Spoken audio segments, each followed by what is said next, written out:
अपनी ओजस्वी वाणी तथा बहुमोल विचारों से हमें अनुग्रहित करें।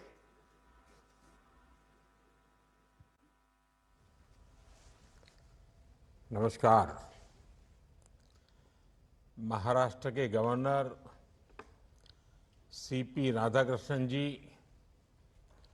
मुख्यमंत्री श्रीमान एकनाथ शिंदे जी,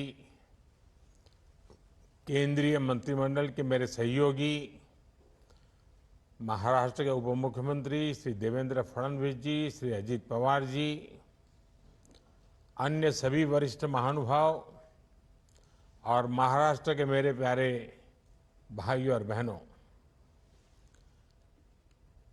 महाराष्ट्रातील सर्व शिवप्रेमी बंधू भगिनींना माझा नमस्कार। आज महाराष्ट्र को 10 मेडिकल कॉलेज की सौगात मिल रही है। नागपुर एयरपोर्ट के आधुनिकीकरण और विस्तार का काम, शिरडी एयरपोर्ट के लिए एक टर्मिनल बिल्डिंग का निर्माण, आज इंफ्रास्ट्रक्चर से जुड़े इन 2 अहम प्रोजेक्ट्स का शिलान्यास भी हुआ है। मैं इन सभी विकास कार्यों के लिए महाराष्ट्र के लोगों को बहुत बहुत बधाई देता हूं। अभी पिछले हफ्ते ही मैं ठाणे और मुंबई गया था। यहां मेट्रो समेत 30,000 करोड़ के प्रोजेक्ट्स के शुभारंभ का अवसर मुझे मिला। इसके पहले भी अलग अलग जिलों में हजारों करोड़ की विकास परियोजनाएं शुरू हुई हैं। कई शहरों में मेट्रो का विस्तार किया जा रहा है, कहीं एयरपोर्ट को अपग्रेड किया जा रहा है, तो कहीं सड़कों और हाईवे से जुड़े प्रोजेक्ट्स तेज गति से आगे बढ़ रहे हैं। Infrastructure, solar energy, textile park से जुड़ी परियोजनाएं लॉन्च की गई हैं। किसानों, पशुपालकों के हित में नई पहल की गई है। महाराष्ट्र में देश के सबसे बड़े कंटेनर पोर्ट वधावन पोर्ट की नींव रखी गई है। महाराष्ट्र के इतिहास में इतनी तेज गति से, इतने बड़े स्केल पर अलग अलग क्षेत्रों में कभी भी विकास नहीं हुआ। हां, यह बात अलग है कि कांग्रेस के राज में इतनी ही तेज गति से, इतने ही स्केल पर अलग अलग क्षेत्रों में भ्रष्टाचार जरूर होता था। भाइयों और बहनों, कुछ दिन पहले ही हमने मराठी भाषा को अभिजात भाषा का दर्जा दिया। जब एक भाषा को उसका गौरव मिलता है, तब सिर्फ शब्द नहीं बल्कि पूरी पीढ़ी को नए बोल मिलते हैं। करोड़ों मराठी मानुस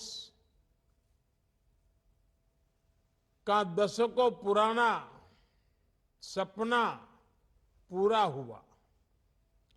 महाराष्ट्र के लोगों ने जगह जगह इसकी खुशी मनाई। आज महाराष्ट्र के गांव-गांव से मुझे खुशी के संदेश भी भेज रहे हैं। महाराष्ट्र के लोग अपने संदेशों में मराठी को अभिजात भाषा का दर्जा देने के लिए मुझे ढेर सारे धन्यवाद दे रहे हैं। लेकिन मैं बताना चाहता हूं, ये काम मैंने नहीं, आप सबके आशीर्वाद ने किया है। महाराष्ट्र के विकास का हर प्रयास छत्रपति शिवाजी महाराज, बाबा साहब आंबेडकर, ज्योतिबा फुले, सावित्रीबाई फुले जैसी विभूतियों के आशीर्वाद से हो रहा है। साथियों, अभी कल ही हरियाणा और जम्मू कश्मीर के चुनाव परिणाम आए हैं। हरियाणा ने बता दिया है देश का मूड क्या है, मिजाज क्या है। 2 बार कार्यकाल पूरा करने के बाद लगातार तीसरी बार चुनकर आना ऐतिहासिक है। कांग्रेस का पूरा इकोसिस्टम, अर्बन नक्सल का पूरा गिरोह जनता को गुमराह करने में जुटा था, लेकिन कांग्रेस की सारी साजिशें ध्वस्त हो गई। उन्होंने दलितों के बीच झूठ फैलाने की कोशिश की, लेकिन दलित समाज ने इनके खतरनाक इरादों को भांप लिया। दलितों को एहसास हो गया कि कांग्रेस उनका आरक्षण छीनकर अपने वोट बैंक को बांटना चाहती है। आज हरियाणा के दलित वर्ग ने बीजेपी को रिकॉर्ड समर्थन दिया है। हरियाणा के ओबीसी बीजेपी के विकास कार्यों को देखकर उसके साथ है। कांग्रेस ने किसानों को भड़काया, लेकिन किसानों को पता है कि उसे फसलों पर एमएसपी किसने दी। हरियाणा के किसान बीजेपी की किसान कल्याण योजनाओं से खुश है। कांग्रेस ने युवाओं को टारगेट किया और अलग अलग तरीके से उन्हें भड़काने की कोशिश की, लेकिन हरियाणा के नौजवान, हमारी बहनें, बेटियां अपने उज्जवल भविष्य के लिए भाजपा पर ही भरोसा कर रहे हैं।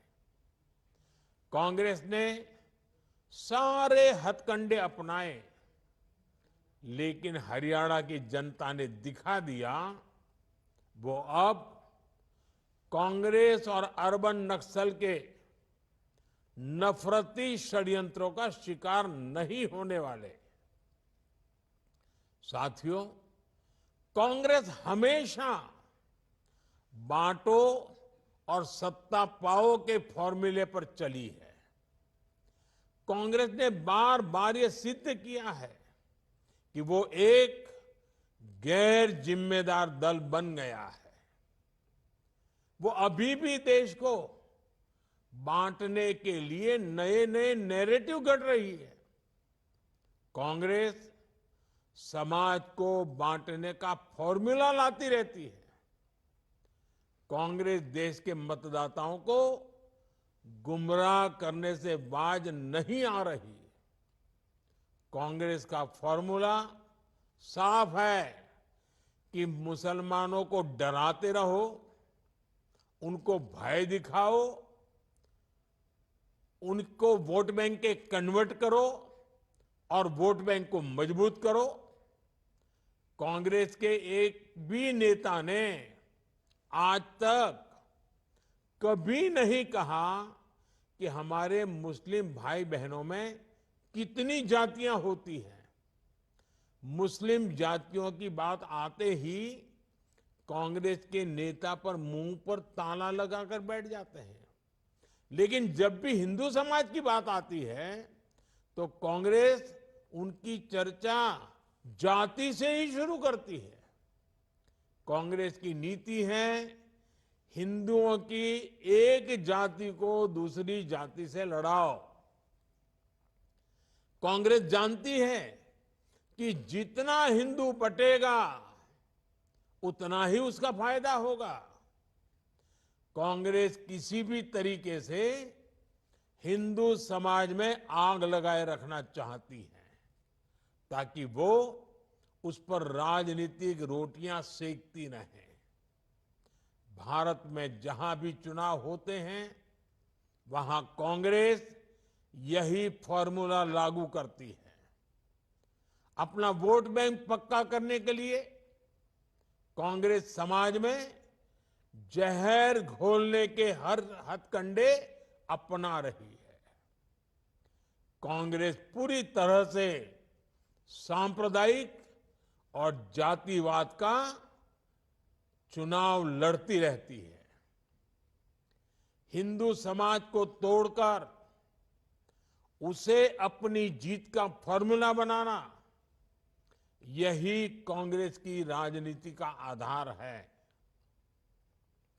कांग्रेस भारत के सर्वजन हिताय, सर्वजन सुखाय की भावना का दमन कर रही है, सनातन परंपरा का दमन कर रही है।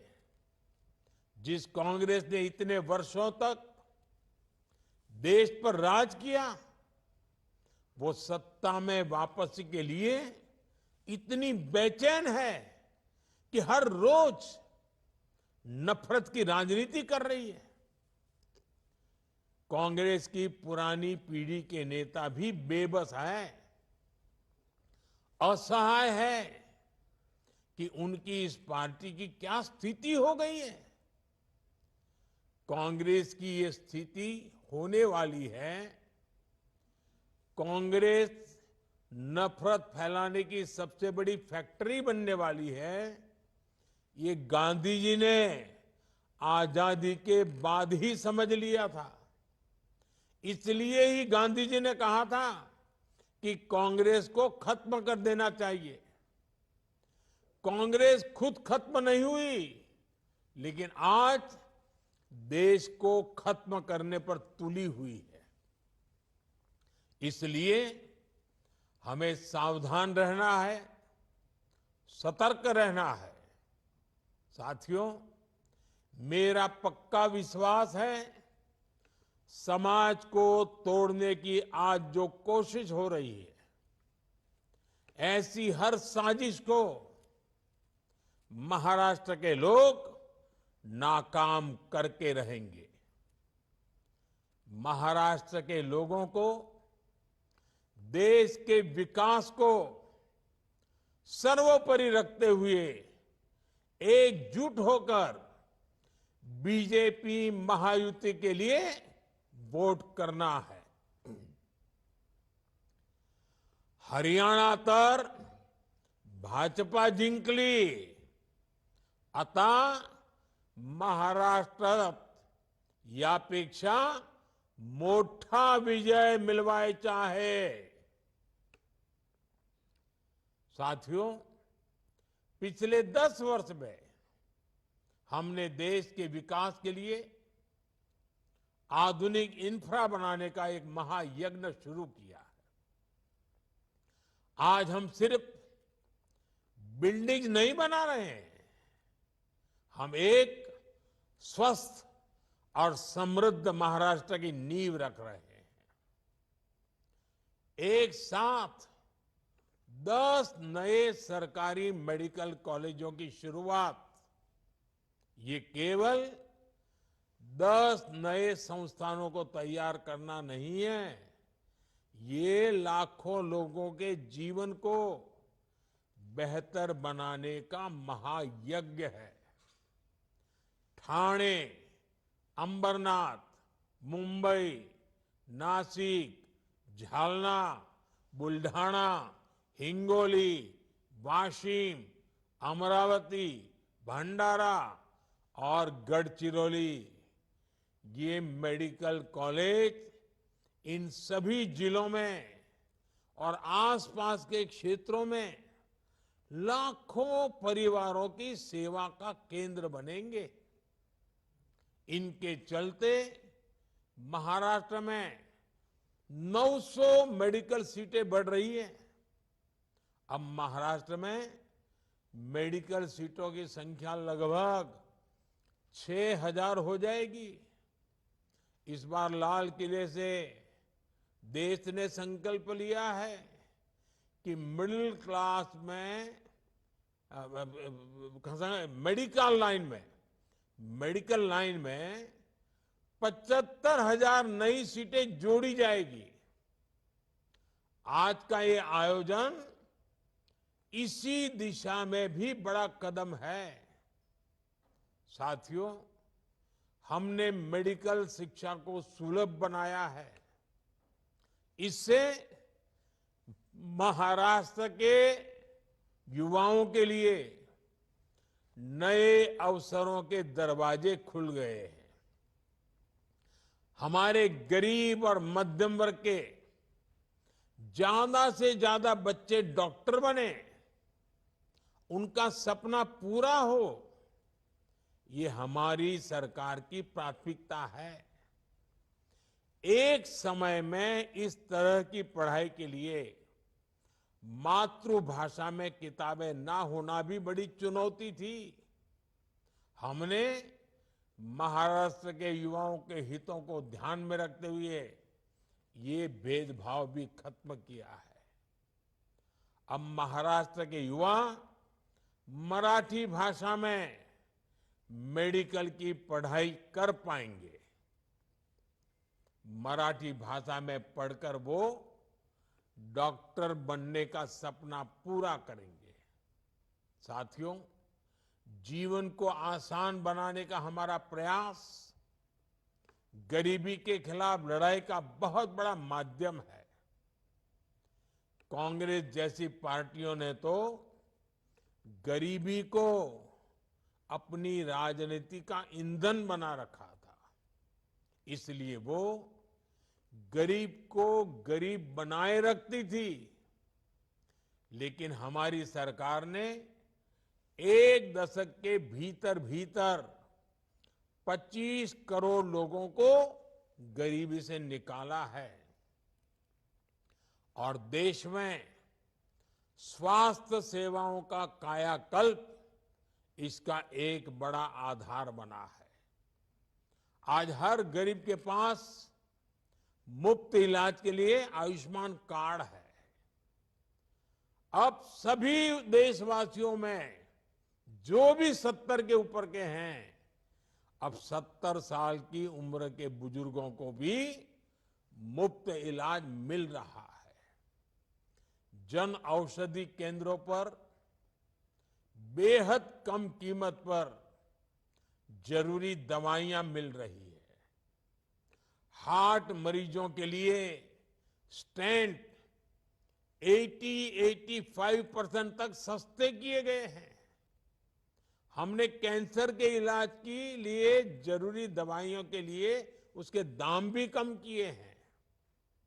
सरकारी मेडिकल कॉलेजों और अस्पतालों की संख्या बढ़ने से भी इलाज सस्ता हुआ है। आज गरीब से गरीब देशवासी को मोदी सरकार ने सामाजिक सुरक्षा का मजबूत कवच दिया है। साथियों, दुनिया किसी देश में तभी विश्वास करती है जब वहां का युवा आत्मविश्वास से भरा होता है। आज युवा भारत का आत्मविश्वास भारत के उज्जवल भविष्य की नई कहानी है। दुनिया के बड़े बड़े देश आज भारत को मानव संसाधन के बड़े केंद्र के रूप में देख रहे हैं। हमारे युवाओं के पास पूरी दुनिया में शिक्षा, स्वास्थ्य से लेकर सॉफ्टवेयर तक हर क्षेत्र में अपार अवसर है। इसलिए हम अपने युवाओं को ग्लोबल स्टैंडर्ड के मुताबिक स्किल्ड बना रहे हैं। आज हम महाराष्ट्र में विद्या समीक्षा केंद्र जैसे प्रकल्प भी शुरू कर रहे हैं। आज हमने मुंबई में इंडियन इंस्टीट्यूट ऑफ स्किल्स का शुभारंभ भी किया है। इसमें युवाओं को फ्यूचर ओरिएंटेड ट्रेनिंग मिलेगी, उनके टैलेंट को बाजार की डिमांड के मुताबिक आगे बढ़ाया जाएगा। हमारी सरकार ने युवाओं को पेड इंटर्नशिप देने की शुरुआत भी की है। भारत के इतिहास में पहली बार इस तरह की पहल हुई है। अब युवाओं को 5,000 रुपये इंटर्नशिप के तौर पर मिलेंगे। मुझे खुशी है कि हजारों कंपनियां इस अभियान में जुड़ने के लिए युवाओं को इंटर्नशिप में मदद करने के लिए रजिस्ट्रेशन करा रही है। इस पहल से युवाओं की नींव मजबूत होगी, उनको नया अनुभव मिलेगा और उनके लिए नए अवसरों की राह आसान होगी। भाइयों और बहनों, युवाओं को लेकर भारत जो प्रयास कर रहा है उसके परिणाम भी लगातार सामने आ रहे हैं। आज हमारे एजुकेशन इंस्टीट्यूट्स दुनिया के टॉप इंस्टीट्यूट्स की बराबरी कर रहे हैं।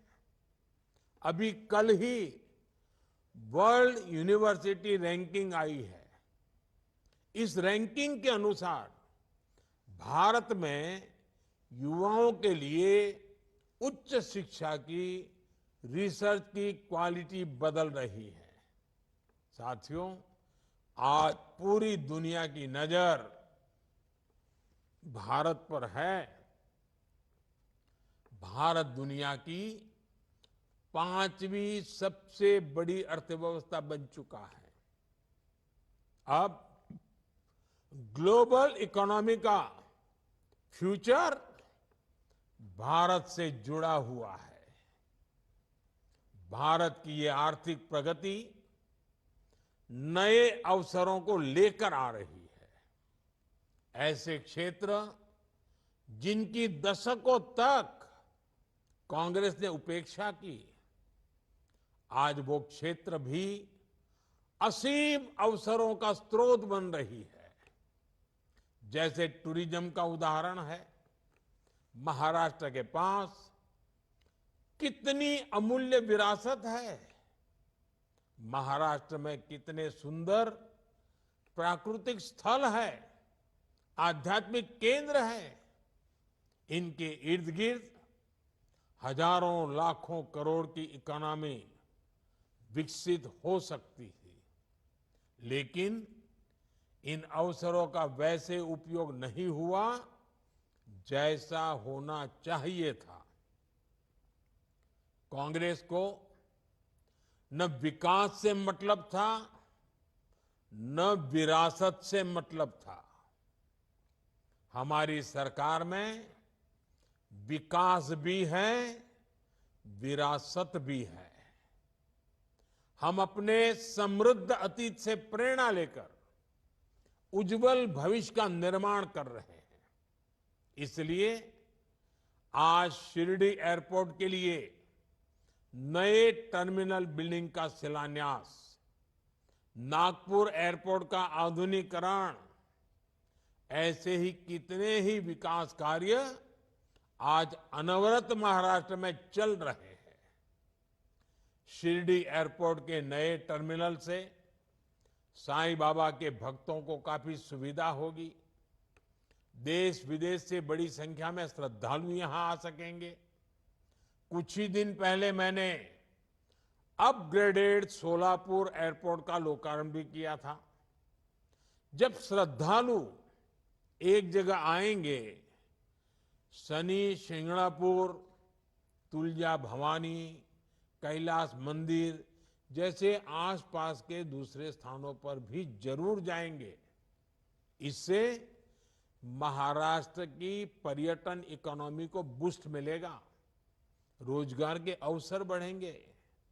साथियों, हमारी सरकार का हर निर्णय और हर नीति केवल केवल एक ही लक्ष्य के लिए समर्पित है और वो लक्ष्य है विकसित भारत।